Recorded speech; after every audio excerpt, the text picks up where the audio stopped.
Big TV భక్తి సమాచారం WhatsApp ఛానల్లో జాయిన్ అవ్వండి. అన్ని విశేషాలు ఎప్పటికప్పుడు తెలుసుకోండి. నమస్కారం గురుగారు. గురుగారు, మనం చూసుకోవచ్చు ఇటీవల కాలంలో మహిళలందరూ కూడా 1-2 పెళ్లిళ్ళు చేసుకోవడం జరుగుతుంది. ఆ రెండో పెళ్లి చేసుకున్నా కూడా సక్రమంగా లేకుండా మరొక పెళ్లి చేసుకోవడం లేదా వివాహేతర సంబంధాలు పెట్టుకోవడం ఇలాంటివి ఎక్కువగా తరచుగా మనం చూస్తూ ఉన్నాం. వివాహేతర సంబంధాలు పెట్టుకోవడమే కాకుండా హత్యలు చేయటం అంటే కొంచెం ఎందుకని నెగటివ్గా వాళ్ళ ఆలోచనలు ఉన్నాయి. అదేవిధంగా వివాహాలు ఎందుకని 1, 2, 3 ఈ విధంగా చేసుకుంటూ ఉన్నారు. చేసుకున్న తర్వాత వాళ్ళని హతమార్చడం ఇలాంటివి అసలు ఎందుకు జరుగుతున్నాయి, దేని కారణంగా అంటారు? శ్రీ గురుభ్యో నమః. శ్రీ రాజమాత్రే నమః. ఇక్కడ వివాహ వ్యవస్థ అబ్బాయి అమ్మాయి మనకొద్దు. అబ్బాయిలో తప్పులు ఉంటాయి, అమ్మాయిలో తప్పులు ఉంటాయి. ఉభయ పక్షాల పక్క తప్పులు ఉంటాయి. ఎవరు అతీతులు కాదు, ఎవరు గొప్పవారు కాదు, ఎవరు అసమర్థులు కాదు, ఎవరికి వారే యమునా తీరే. ఈ రోజున వివాహ వ్యవస్థ భ్రష్టు పట్టడానికి ప్రధాన కారణం మన చేతిలో ఉండేటువంటి కర్ణ పిశాచాలే. మొబైల్, ఒక్క మొబైల్ వివాహ జీవితాన్ని విచ్ఛిన్నం చేస్తుంది. ఓకే, ఎలా? పూర్వంలో అమ్మాయి వివాహం చేయాలి అంటే ఆడపిల్ల తండ్రికి 7 జతల చెప్పులు అరిగితే గాని సంబంధం కుదిరేది కాదు. ఎవరికి ఇచ్చేవాళ్ళు ఆడపిల్లనంటే అధిక సంతానం ఉన్న ఇంట్లో ఆడపిల్లని ఇచ్చేవాళ్ళు. 4 అన్నదమ్ములు, ఇటు 7 తరాలు అటు 7 తరాలు. తరాల సంగతి వదిలేసిన తర్వాత మనకెందుకని, ఇప్పుడు తరాలు లేవు, తలాలు లేవు. ఇప్పుడు అంతా తలాకే. 4 పిల్లలు ఉన్న తల్లి, 4 మగపిల్లలు, ఆడపిల్లలు. ఒక పెద్ద కుటుంబంలోకి మన అమ్మాయిని ఇస్తే మన పిల్ల ఆ కుటుంబంలో సంరక్షణలో గౌరవంగా ఉంటుంది అని కుటుంబాన్ని చూసి ఇచ్చేవాళ్ళు. ఇప్పుడు అలా ఇస్తున్నారా అనే ప్రశ్న క్వశ్చన్ మార్క్. సమాధానం ప్రేక్షకులు కామెంట్ రూపంలో ఇవ్వాలి. రెండోది,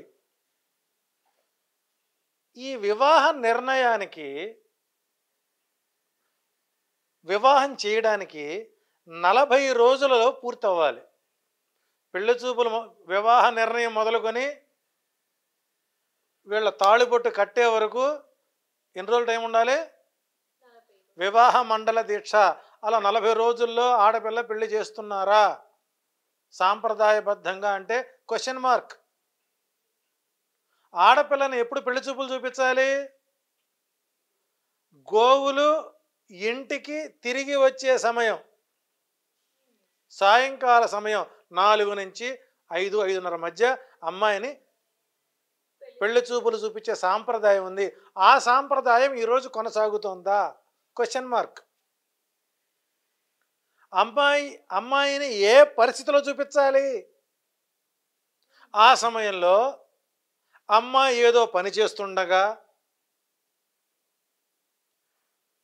గృహ నిర్మాణ పనులు అంటే ఇంట్లో చేసిన నిత్య పనుల్లో భాగస్వామి అయినప్పుడు ఆ పిల్లను చూస్తే ఆ అమ్మాయి నడక ఎలా ఉంది, ఆ అమ్మాయి వంపు సంపులు ఎలా ఉన్నాయి, అమ్మాయి ఏ పని చేస్తుంది, వంట చేస్తుందా చేయడం లేదా అనేది పెద్దలు పరీక్షించేవారు.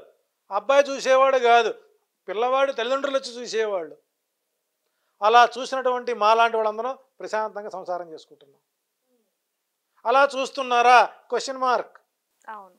ఎంగేజ్మెంట్ అంటున్నారు, దానికి కొన్ని లక్షలు ఖర్చు పెడుతున్నారు. ఎంగేజ్మెంట్కి అబ్బాయికి అమ్మాయితో పనే ఉంది? ఈ రింగులో ఫింగర్ కోసం, దీనికోసం ఈ సైజ్ ఎంత, ఒక్కసారి మోడల్స్ చూపించు అని ఈ అమ్మాయి వీడితో చాటింగు, వీడు దాంతో చీటింగు.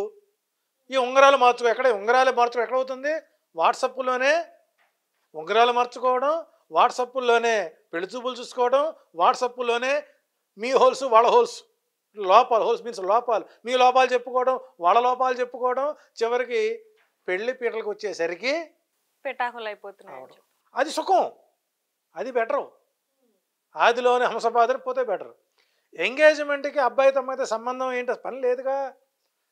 ఇద్దరు ఉభయులు కూర్చొని వారి వారి యొక్క ఇచ్చిపుచ్చుకోవటాలు, కట్నం కానుకలు ఇవి మాట్లాడుకోవాలి. ఇక్కడ ఎంగేజ్మెంట్ జరుగుతుంటుంది, వీళ్ళు గదిలో కూర్చొని పంచాయతీలు పెట్టుకుంటారు. ఇలా జరగడం వల్ల ఇబ్బంది అవుతుందా లేదా? అవుతుంది. రెండోది, వివాహ సమయానికి అబ్బాయి వచ్చి కూర్చోడు పీటల మీద. ఒకవేళ ఇటు కర్మగాలి కూర్చున్నా ఈ అమ్మాయి రాదు, ఇలా బ్యూటీషియన్ వస్తుంది, ఆమె మేకప్ వేయాలి, ఆ డ్రెస్ వేయాలి, ఆ చీర కట్టాలి. ఇవి చీర కట్టడం చేత కాదుగా, చిన్నప్పుడు తల్లి నేర్పలా, చీర అలా కట్టుకోవాలో నేర్పలా. మనకు ఎవడో వచ్చి కట్టాలి చీర. వాడు కట్టాక కుచ్చిళ్ళ దగ్గర కాపలా కాస్తాడు, మళ్ళీ ఈ చీర నలిగిపోతుందేమో, ఈ కుచ్చిళ్ళు ఫోటోలు తగ్గుతుందేమోనని. కాబట్టి వివాహ ముహూర్తం అనేటువంటిది దాటిపోతుంది. మీరు అన్నట్టుగా నిజంగానే ఈ రోజుల్లో ఈలోపు కెమెరామెన్లు చేరతారు 100కి 100 కొంతమంది, మన కెమెరామెన్లు అంటే వాళ్ళు. వాడు తాడు కట్టగానే ప్లీజ్ ఇంకొకసారి కట్టవా తాడు, మేము చూసుకోలేదు, తాళికి మరో తాళి, ఎగతాళి. ఇక చూపించడం అది ఒకటే, శోభన గదిలో కెమెరాలు పెడతలేదు, అది కూడా వస్తుందేమో తెలియదు. వివాహానికి ముందు హానీమూను, ఏదో మనం షుగర్ చేసేప్పుడు కనుక పోస్ట్ లంచ్ షుగర్ తీసుకుంటున్నామా, బ్రేక్ఫాస్ట్ కంటే ముందు, after breakfast, before breakfast. Before breakfast జరిగిపోతుంది బయట, ఎక్కడ ఈ ఫోటోషూట్లోనే వాళ్ళు దగ్గర అవ్వడం జరిగిపోతుంది. చివరికి అమ్మాయికి 3వ నెల గర్భవతి, పీటల మీదకి వచ్చేసరికి 7వ నెలలో అంటుంది. కన్నప్పుడు అమ్మాయికి 7వ నెలలోనే కాన్పు అయింది, ఏం చేస్తాం, పిల్లని తీసుకెళ్ళి బాక్సులో పెట్టారు, కవరింగ్ చేయడం. అంటే పూర్వంలో ఉభయులు కూర్చొని మాట్లాడుకొని ఆ కుటుంబ వ్యవస్థ, ఆ కుటుంబం యొక్క ఘనతను తెలుసుకొని పిల్లనిచ్చేది పోయారు. ఇప్పుడంతా ప్యాకేజీలు మీద పంచాయతీ అవుతుంది. కాబట్టి ఇక్కడ ఫస్ట్ తల్లిదండ్రులలో మార్పు రావాలి. మనం మన పిల్ల జీవితం, వైవాహిక జీవితం సవ్యంగా సక్రమంగా 100 ఏళ్ల పాటు ఉండాలి అంటే వారి ఆలోచన వైఖరిని మార్చుకోవాలి. లేదు మన ఇంటికి వచ్చే కోడలు మన కొడుకుతో సంసారం చేయాలి, ఈ కుటుంబం బాగుండాలనేటువంటి అబ్బాయి తరఫున తల్లిదండ్రులు కొన్ని అంశాలని అణగదొక్కుకోవాలి. ఎప్పుడైతే కోడలు ఇంట్లో రాగానే ఈమెకి ప్రమోషన్ వస్తుందని అత్తగారిని,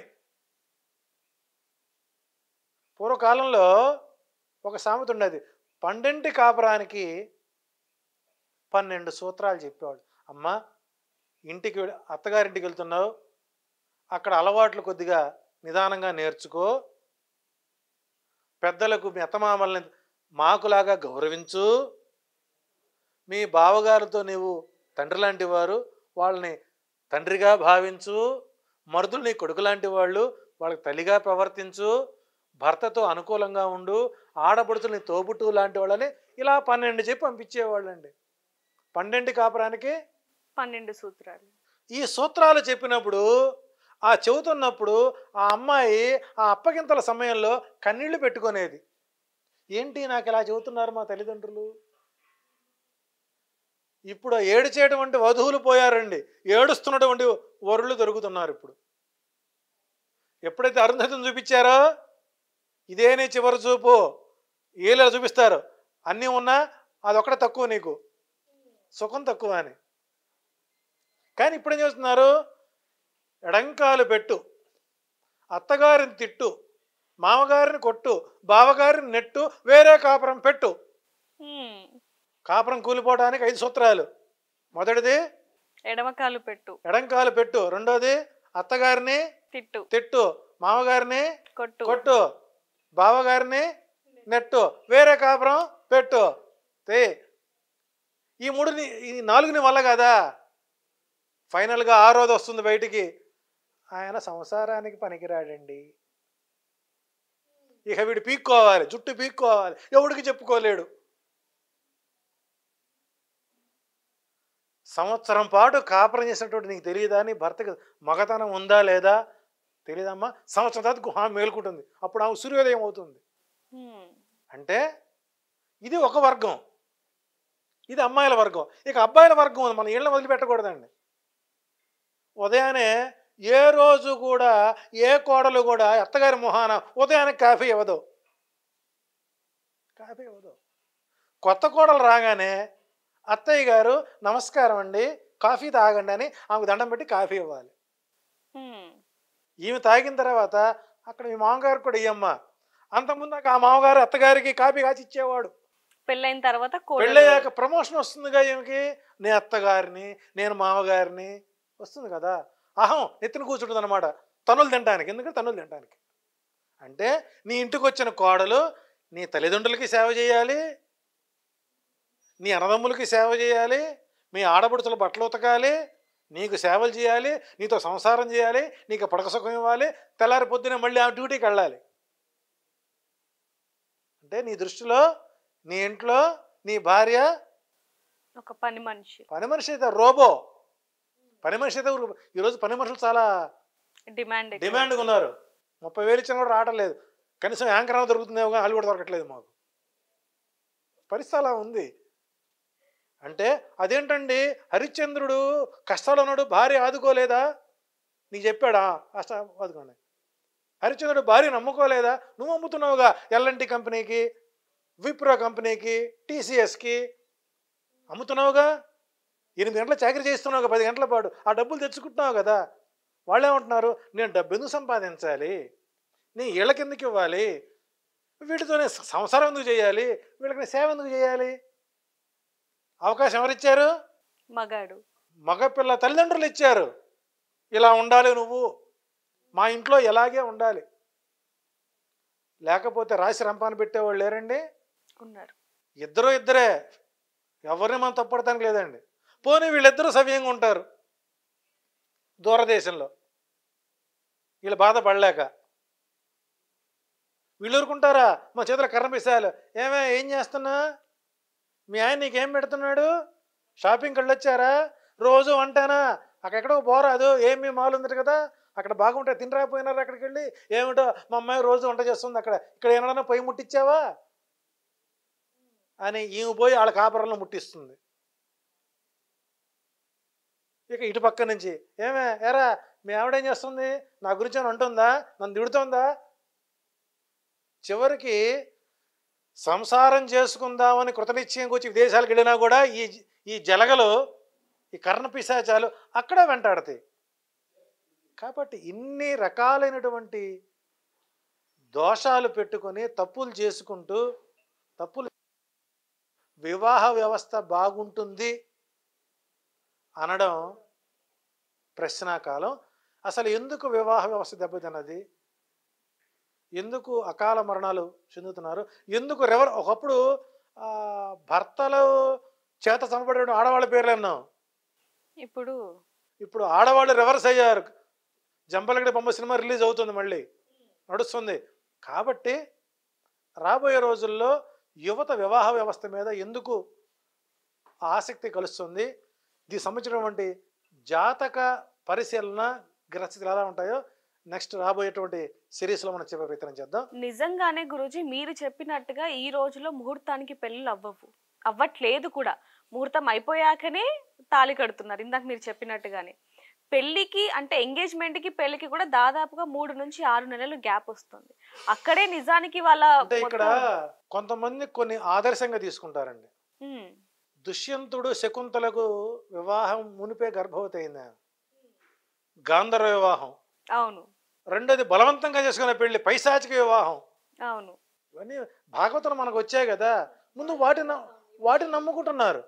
సో కాబట్టి అసలు వివాహ ప్రక్రియల గురించి బిగ్ టీవీ ప్రేక్షకులకి అతి త్వరలో ఒక సిరీస్ రూపంలో అందించే ప్రయత్నం తప్పకుండా చేద్దాం. థ్యాంక్ యూ గురుగారు. Thank you so much. For more videos like this, subscribe Big TV channel.